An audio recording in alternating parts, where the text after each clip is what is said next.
Naam, moja kati ya tukio ambalo limeshangaza wengi siku hii ya leo, siku ya tarehe 18 mwezi wa 7 mwaka 2026 ni tukio la kijana aliyemuua baba yake mzazi na baba yake mdogo na kuifukia miili hiyo katika nyumba ambayo walikuwa wanaishi, na tukio hili limetokea hapa jijini Dar es Salaam katika mtaa wa Mwananyamala Sindano. Sasa jeshi la polisi limetoa ufafanuzi na limetoa maelezo zaidi kuhusu tukio hili hapa ambalo limetokea pale Mwananyamala. Lakini kabla hatujaendelea, basi usisahau kusubscribe, kulike, lakini pia kucomment. Hii ni Mega Media Tanzania. Ujumbe kutoka jeshi la polisi Tanzania, taarifa kwa umma.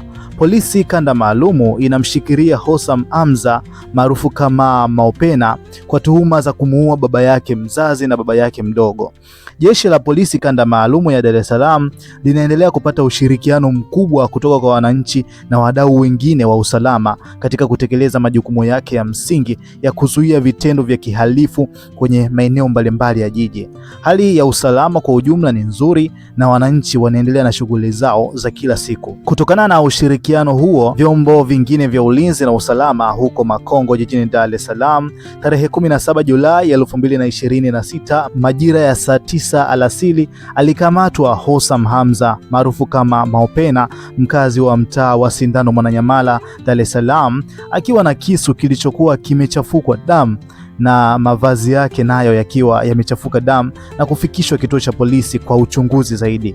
Wakati wa mahojiano yakiendelea, majira ya saa 4 usiku zilipokelewa taarifa kutoka kituo cha polisi Oysterbay Kinondoni, Dar es Salaam, kutoka kwa wananchi huko katika hilo eneo la Sindano Mwananyamala, Dar es Salaam. Watu watatu wanaoishi nyumba moja hawaonekani, na ndani ya mazingira ya nyumba waliokuwa wakiishi zinaonekana damu nyingi sana. Uchunguzi na ufuatiliaji ulianza mara moja na kuhusisha wataalamu mbalimbali wa uchunguzi wa kisayansi. Katika uchunguzi huo iligundulika kwamba kuna watu wawili ambao ni Hamza Juma Omari maarufu kama Mautila, miaka 48, mkazi wa mtaa wa Sindano Mwananyamala, Dar es Salaam, na Ali Juma Omari, miaka 37, mkazi wa mtaa wa Sindano Mwananyamala, Dar es Salaam. Miongoni mwa watu waliokuwa wakiishi katika nyumba hiyo walikuwa wameuawa na kufukiwa kwenye shimo katika eneo la nyumba waliokuwa wakiishi.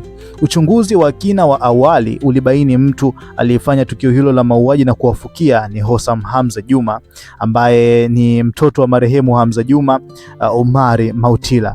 Sababu halisi za mtuhumiwa kufanya tukio hilo la kinyama la kuuawa kwa baba yake mzazi na baba yake mdogo bado zinaendelea kuchunguzwa.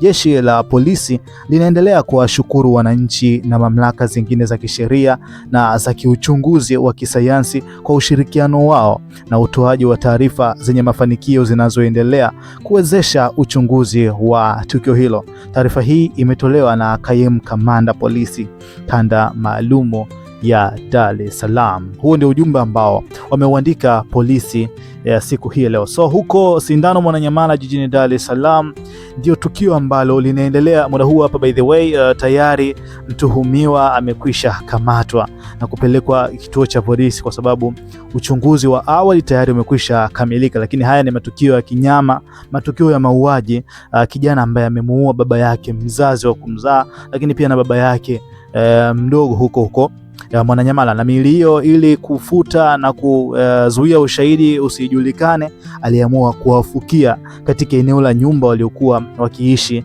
hapo Mwananyamala. Matukio ya kihalifu kuna kipindi yalipungua, lakini hivi sasa yanazidi kuongezeka kwa kasi ya aina yake. Sasa tuambie kupitia eneo la maoni. Je, unadhani serikali au vyombo vya ulinzi vifanye nini ili kuweza kupunguza matukio kama haya ya kihalifu, mauaji, ubakaji na ukatili mwingine ambao ni kinyume na sheria? Sasa tuambie kupitia sehemu ya comments.